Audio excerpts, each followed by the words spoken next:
안녕하세요 여러분, 어제였어요. 호주에서 퇴근하고 그냥 동네 편의점 앞에 음료 하나 마시고 멍하니 앉아 있었는데요, 옆 사람들 누가 웃으면서 딱 한마디를 하더라고요. 야, 일본 가자. 지금 거의 공짜야. 그 순간 제 머리가 갑자기 조용해졌어요. 왜냐면 그 말이 여행 얘기처럼 들리면서도 동시에 어떤 나라가 싸게 소비되는 나라가 되는 소리처럼 들렸거든요. 저는 웃는 척했어요. 그냥 좋겠다 뭐 그런 식으로 넘겼는데, 근데 집에 오는 내내 그 문장이 계속 따라왔어요. 거의 공짜야. 이 말이 입에 붙는 순간부터 뭔가가 시작되는 느낌이었어요. 사람들은 신났는데 그 나라 안에 사는 사람들은 점점 숨이 막히는 그런 느낌? 호주에서 일본 얘기가 진짜 많이 나오거든요, 여러분. 요즘 일본을 말할 때 문화나 음식 아니라 가격이 먼저 나와요. 지금 가면은 가성비가 미쳤어. 쇼핑 완전 사. 그 말들이 너무 자연스럽게 나와요. 저는 그게 솔직히 말해서 여러분 무서워요. 왜냐면 한국도 어느 날 그렇게 불릴 수도 있거든요. 한국? 지금 완전사. 한국은 이제 가성비 여행지. 저는 이 말을 진짜 듣기 싫어요.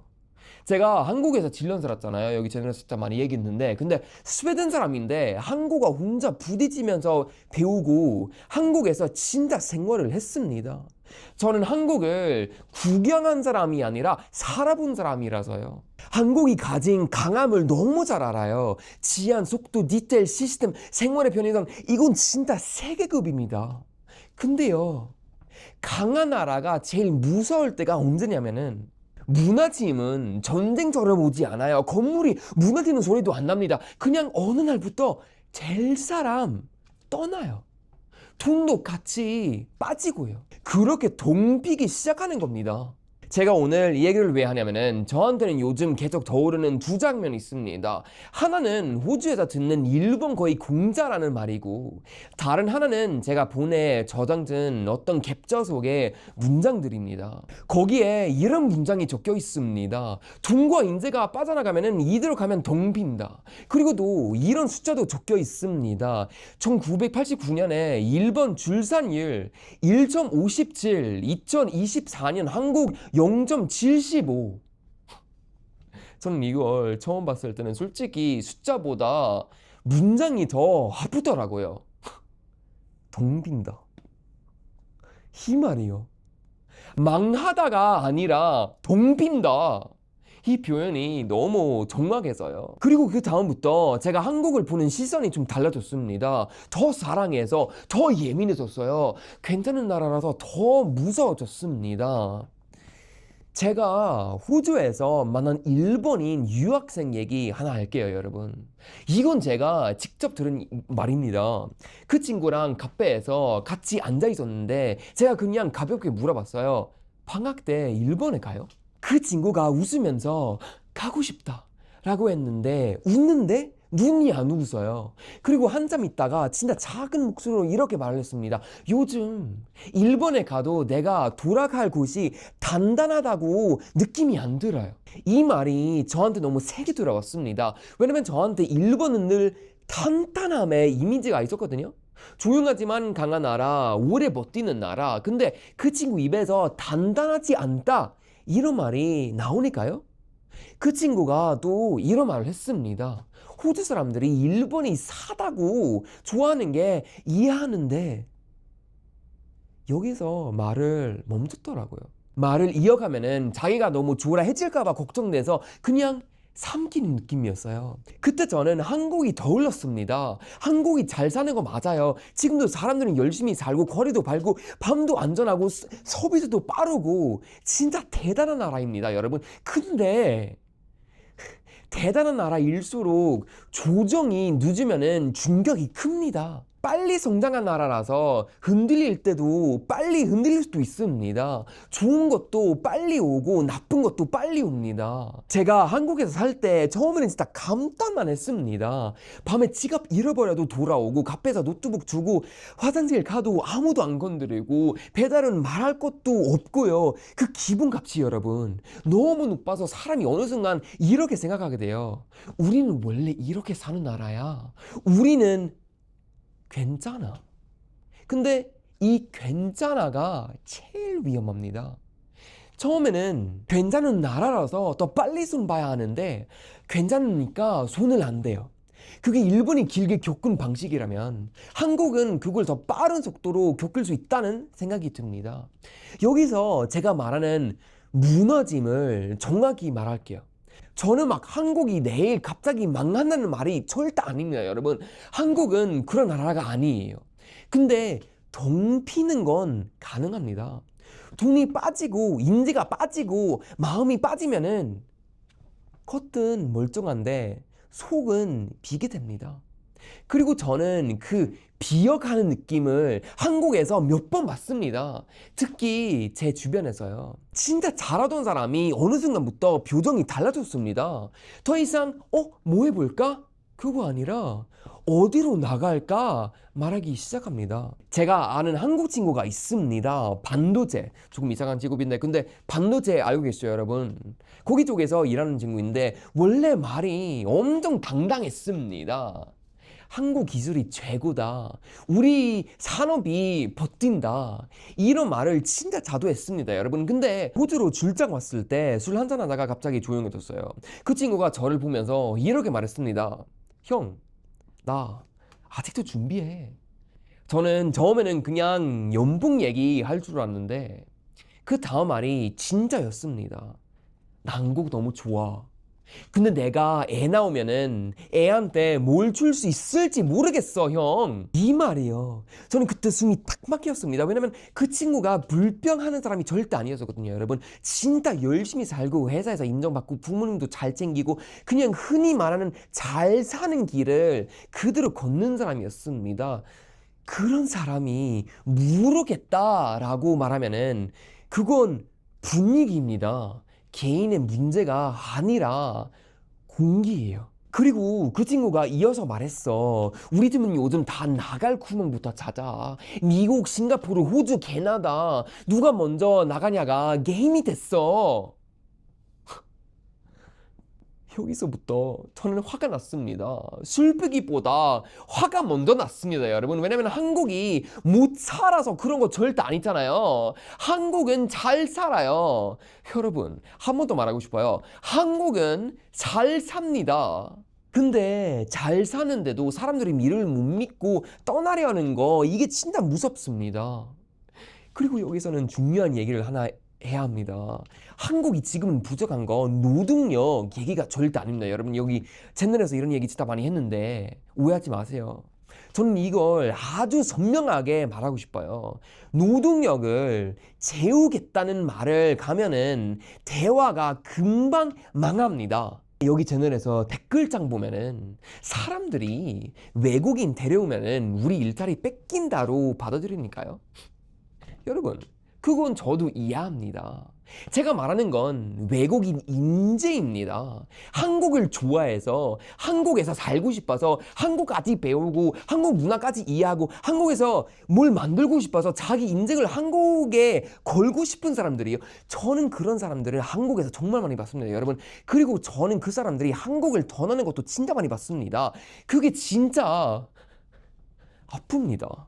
뭐 예를 들어서 친구들 중에 프랑스 친구 한국에서 디자인 코리아 만들겠다고 토픽 따고 한국어로 면접 준비하고 뭐 포트폴리오 이렇게 완성했습니다. 한국 회사 면접을 여러 번 봤는데 매번 마지막엔 분위기가 이상해졌대요. 실력 얘기를 하다가 어느 순간부터 이런 질문이 쏟아진 거예요. 비자는요?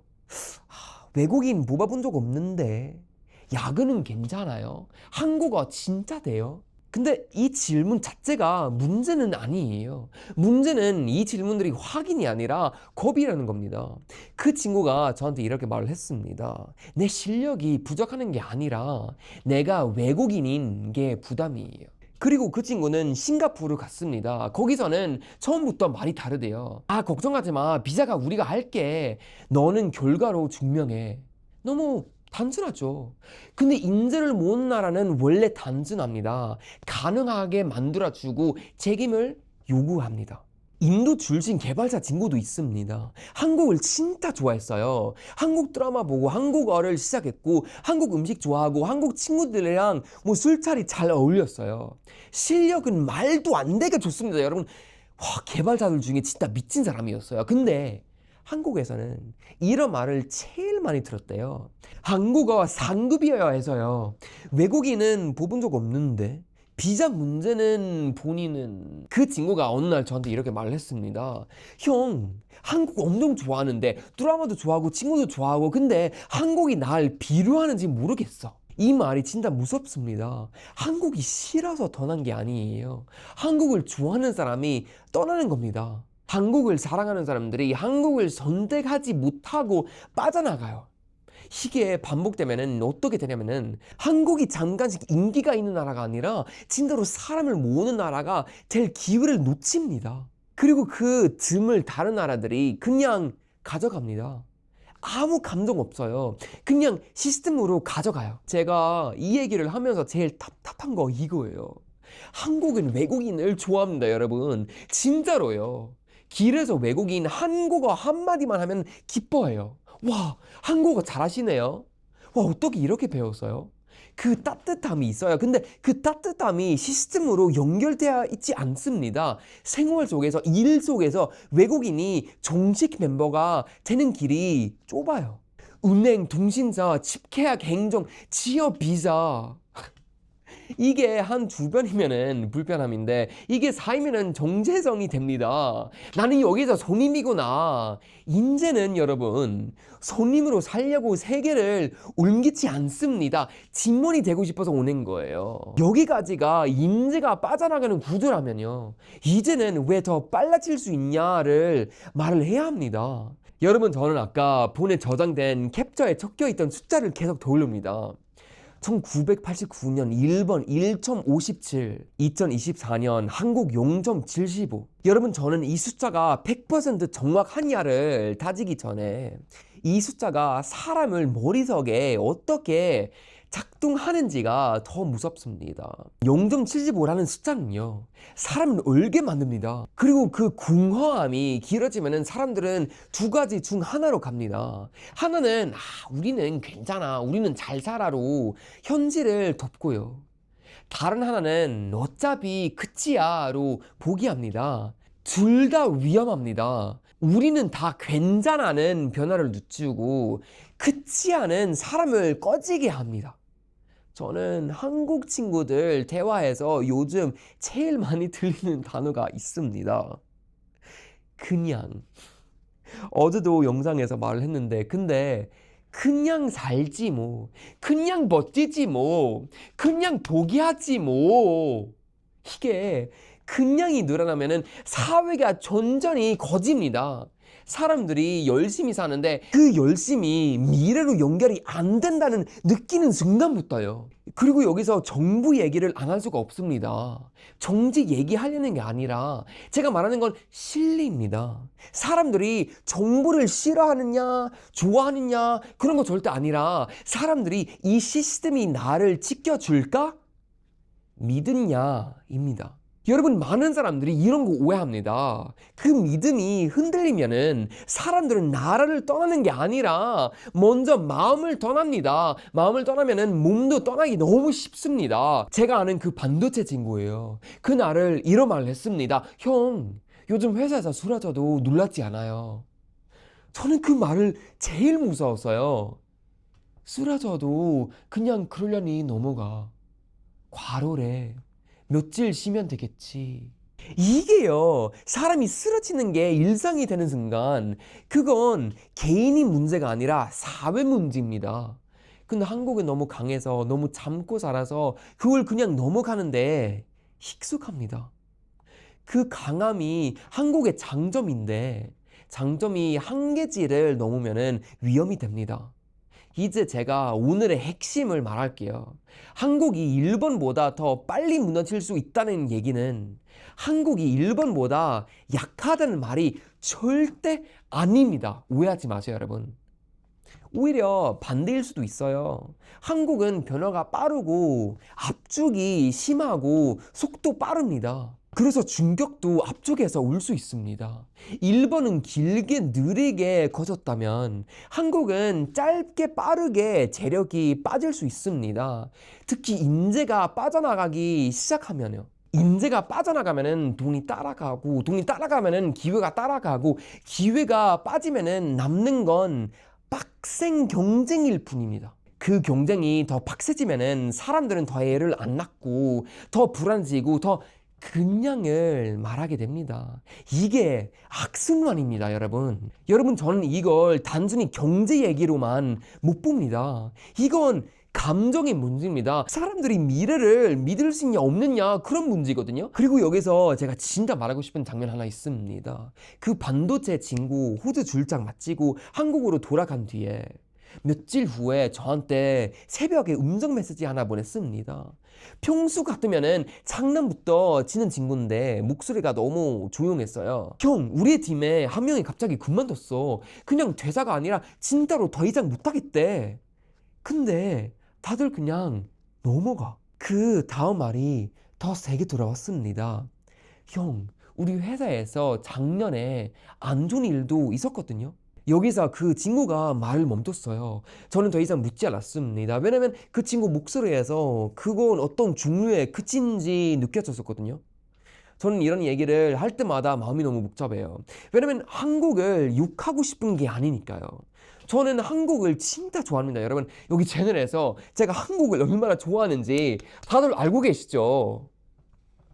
한국이 안전하고 생활이 편하고 사람들이 친절하고 엄청난 잠재력이 있는 나라라는 걸 압니다.